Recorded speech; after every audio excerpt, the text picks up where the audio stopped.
Touch is a nose boop to the palm of our hand. We can use this as a way to redirect her away from something, or just a way to simply get her focused and ready to work with us. You simply put out a flat hand, palm facing her, saying touch, and then as soon as she comes and boops your hand, you'll mark yes and reward. Good girl. Touch. Yes. Good girl. For sitting down, we're using both the verbal cue and the hand signal. She has done really well with both of these. Still working on rewarding her for holding that position, which again, she's doing really well with, but we want to just keep that up so she knows that she can continue to do something to get a reward.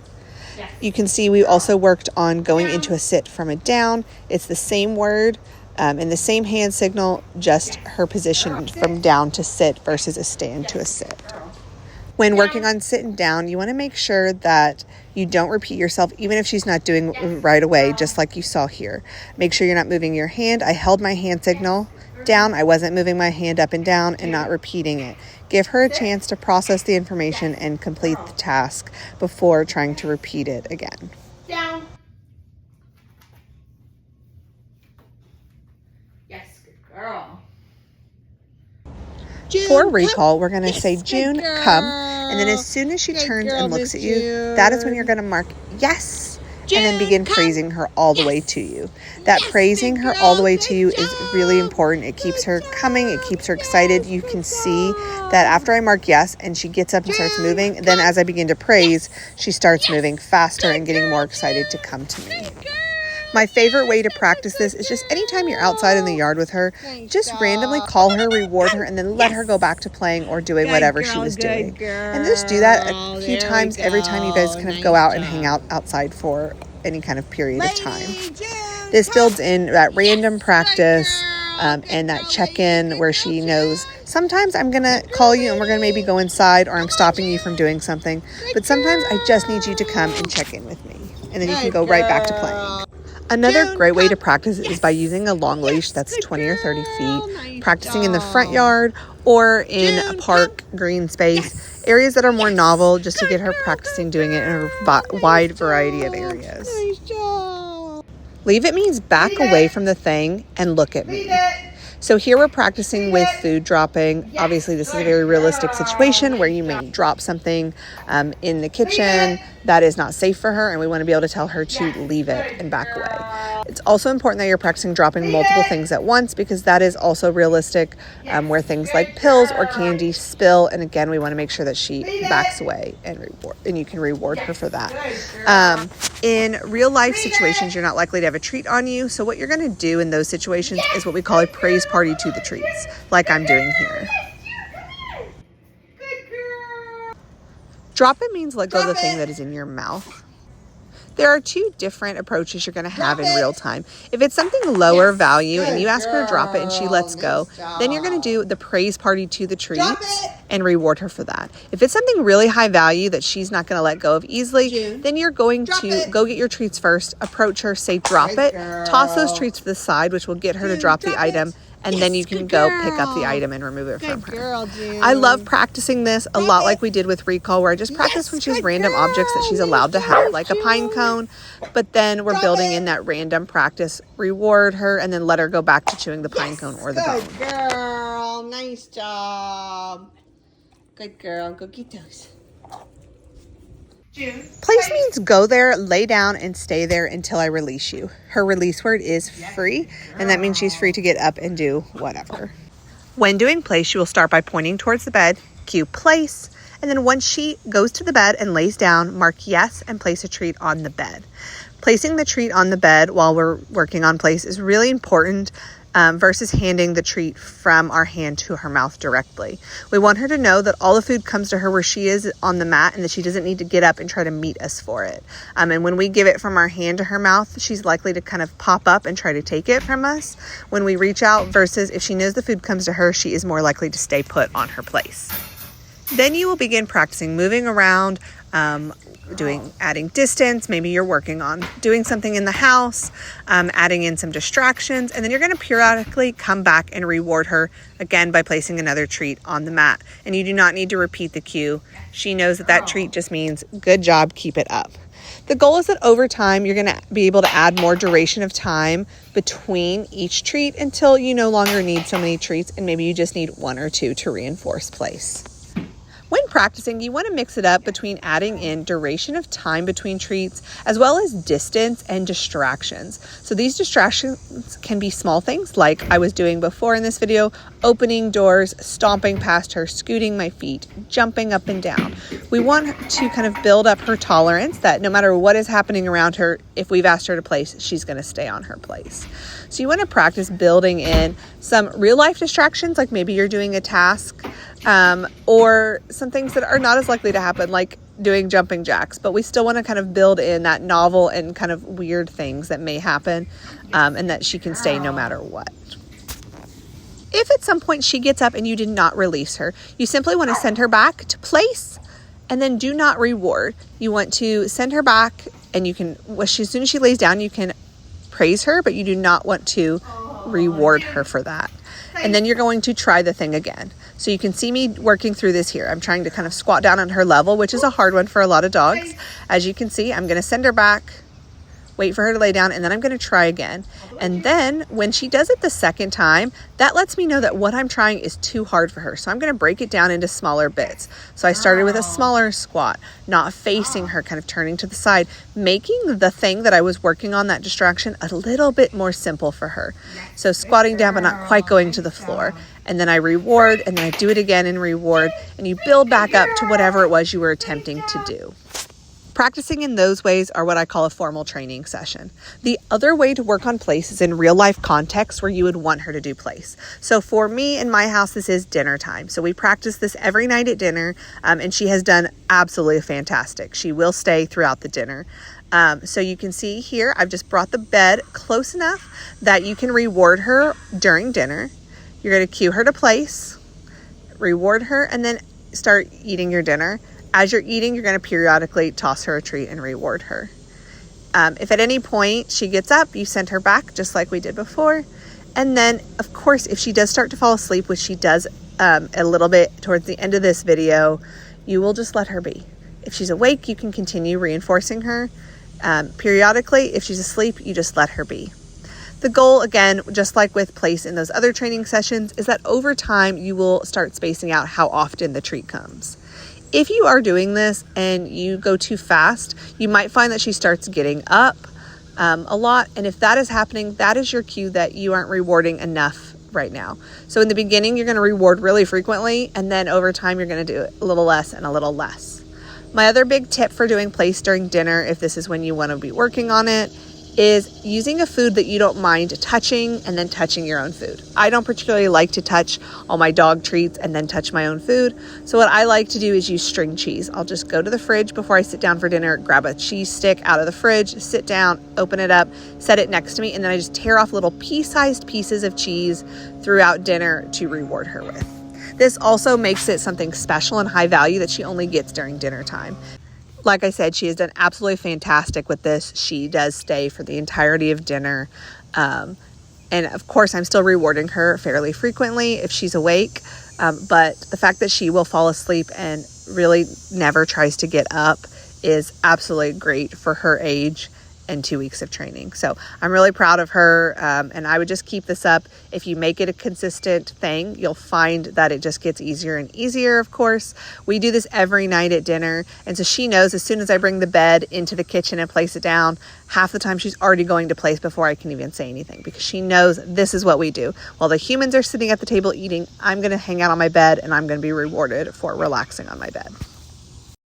Sit. Stay is essentially the same thing as place, but without a dog bed. So you're going to ask her to sit or down, tell her to stay, walk away, come back, reward, move away again, come back, reward, and release when you're ready. That release word is the same for both things. It is free.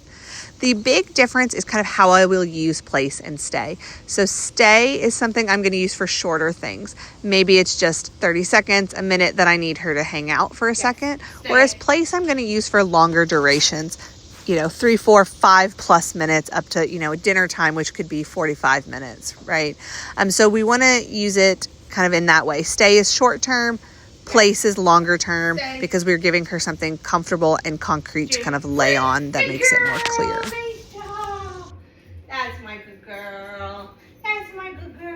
Wait means stop and don't go any further. So when we say wait, we're drawing an imaginary line and telling them that they cannot cross it. They do not have to be in any specific position. They can sit down, even walk around, as long as she does not cross that line. So here I'm practicing on the stairs. I've told her to wait, and then I'm going to move around, walk around, periodically reward her just like we did with place and stay. But I'm going to actually toss that treat back behind the line so she knows all the good stuff, again, happens to her back there. She does not need to come to me to get that reward. So I'm going to periodically reward her, and then when I'm ready to release her, I can use free, just like we did with place and stay. This is really handy on stairs, specifically going up and down, so you don't have a dog that is knocking you down or kind of trampling you as you go up and down stairs. You can cue her to wait, walk up or down the stairs, then cue her free and let her know she can come on crossing that line. Other than being able to move around, the other key difference between wait and then place and stay is that it only needs released if you're going to let her cross the line. So for example, here on the stairs, I'm going to release her to come with me because she can come with me. I just don't want her to trample me as we go down the stairs. So I'm going to say wait, walk down the stairs, and then tell her free that she is welcome to come with me if she would like. When we're practicing something like this at the front door, where maybe I'm stepping out to get a package or just need to grab something or do something and I don't want her to come with me, I don't have to release it. I'm going to cue wait, step out the door, do my thing, come back in, praise and reward her, but I do not need to release her because I'm not letting her cross that line. So you want to practice this just like I was doing at the stairs, adding more duration of time that she can hold that weight and not cross that line. And then when you come back in, when working on the front door, you always want to shut the door first, then reward. This is just a guarantee, so we know that she's not going to take the treat and run or even bypass the treat just to take out the door. I would also recommend practicing this one a lot at the front door. We do not want a dog that door dashes anytime a door is open. We want a dog that hesitates and waits when a front door is open or any kind of door to the outside world. You can practice this anytime, but then also specifically practice anytime you have a package. When you have a package on the front porch, it's not going anywhere, so it's a great time to practice this. With the potty bells, we are at the stage where it's really on June now and waiting for her to pick it up. So the bells are on the door. You're going to, every time you take her out to potty, you're going to cue her bells. When she rings the bells, you will say yes, open the door, and then take her out to potty. Yes, good girl. You will continue to do this until she figures it out and starts ringing it consistently on her own. Starting our walk with our pattern game again. Again, this is just to build focus and attention to make sure I have her attention, yes, before we even head out on our walk. So we place the treat on the ground, wait for her to look up and make eye contact, and then you mark yes, and drop another treat to the ground. Wait for her to look up again. Yes, good girl. And if she can do this pretty quickly like she's doing now, then that tells me she's focused, she's ready to go, and I have her attention. Yes, good girl. Yes, good girl. Nice job, June. All right, so I'm out on a walk with Miss June, and we're going to talk about leash walking and what to kind of expect with her. Yes, good girl. So the main thing we're doing is when she is doing the things we like, so walking right next to us, yes, good girl. Walking maybe even a little in front, but on a loose leash. We're going to mark and reward that. So we call this rewarding good choices. So what we're doing here is really telling her what loose leash walking is and what we want her to be doing, and not just focusing on correcting behavior we don't like, but rewarding behavior we do like. So we're going to just be rewarding periodically as she's doing things we like. Like I said, offering attention, walking nicely next to us, walking in front of us, but on a loose leash. When it comes to sniffing, obviously this is an important thing for all dogs. They love to sniff, but it is extra enjoyable for June. She loves a good sniff. That's that hound in her. So we want to make sure we allow some time for sniffing. Good girl. Come on. Good girl.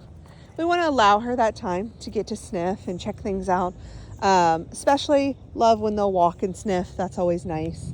But if you're ready to move on and she has not moved on yet, we're going to use a cue, let's go. Yes, good girl, to tell her we're ready to move on.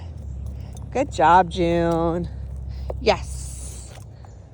So here we're going to go back to rewarding good choices. As we're walking, she's walking nicely next to me on a loose leash. Yes. We're going to be rewarding periodically. Over time, as you do this more and more, you're going to start spacing out how often that treat comes until you don't need as many treats, and eventually are able to fade out of it. I'm gonna go ahead and do that. Let's go. So if you're ready to move on and she hasn't moved on, you're gonna say let's go and start moving. And then once she is walking with you, June, yes, then you can mark and reward her for following along. You can see that is hard for her. Coming away from a good sniff is, yes, not an easy feat for her. She's still working on that. But we want to make sure we are practicing that sometimes while also making sure we allow plenty of time for sniffing. Good girl, June. Let's go. Whoop. Good girl. Yes, much better. That was good. We also want to make sure we're not allowing her to pull and drag us to sniffs. It is totally okay that she wants to sniff, but my rule is within length of the leash, you can sniff. If you start trying to pull and drag me to places, we will not be checking out that sniff. Or, let's go. Yes. Good girl. Let's say she might want to sniff these bushes up here. So what I'm going to do is if she were to start pulling me, of course you're my perfect angel baby now. Yes, good girl. We're going to say if she was trying to get to these bushes over here to sniff and was pulling me and I wanted to let her sniff, but obviously do not want to allow her to pull me, you can ask her for something like touch, go sniff. And then cue her by pointing to the area and say, go sniff. So we do that touch first to let her know we need you to check in and get our attention. And then we'll see if you can come with us, like we can go over there, but I need your attention first, right? You can't just be dragging me wherever you want. And so you're going to ask for that touch. And then instead of rewarding with a treat, the reward is she gets to go sniff. So you're going to cue her by pointing to the area you want her to sniff and saying, go sniff. So if it's something you want to allow her to sniff, but again, she's trying to pull you and we don't want to be practicing that behavior, then you can use the go sniff cue. Let's go. Yes, good girl. Nice job. Come on. When you want to change directions or turn around, you can say, this way. Yes, good girl. Come on, this way. Nice job. Yes, good girl. And that just lets her know we're changing directions. Good girl. You can see, yes, she spends a lot of time with her nose to the ground. Right here, baby girl. With her nose to the ground. She loves sniffing. And again, so we want to allow her this. If you try to stop her from doing too much sniffing, you're just going to be fighting kind of with her and against her genetics here. So we want to allow her that time. But again, we're within that reason, telling her, let's go. Come on, June. Yes. And obviously giving her those chances to sniff with the go sniff cue. Those, yes, good girl, are going to help her out a lot. Good girl. Yes. Another time we want to make sure we're rewarding is when there are distractions around, like right now, we have someone passing us. We're going to make sure that we're rewarding her when she's offering me the attention, yes, instead of focusing on the distraction. She could be watching and focused and trying to go greet the person that's passing by, but instead she's offering me her attention. Yes, good girl. And so I want to make sure we are heavily rewarding that because that's going to pay off in the long run when we have more and more distractions as she gets older. Yes, good girl. We want a dog that sees those distractions, knows people and dogs exist in the world, and that's fine, but we most of the time aren't going to say hi to them. We're just coexisting and passing by them on our walks. Good girl. Yes. Good job. Good job, Miss June. And again, the goal with the rewarding good choices is that over time you will wean down from 100% of good choices to 75% to 50 to 25 until you no longer need so many treats. Yes, good girl. Nice job, Miss June. That was excellent. Good girl. And that's a wrap on June's training.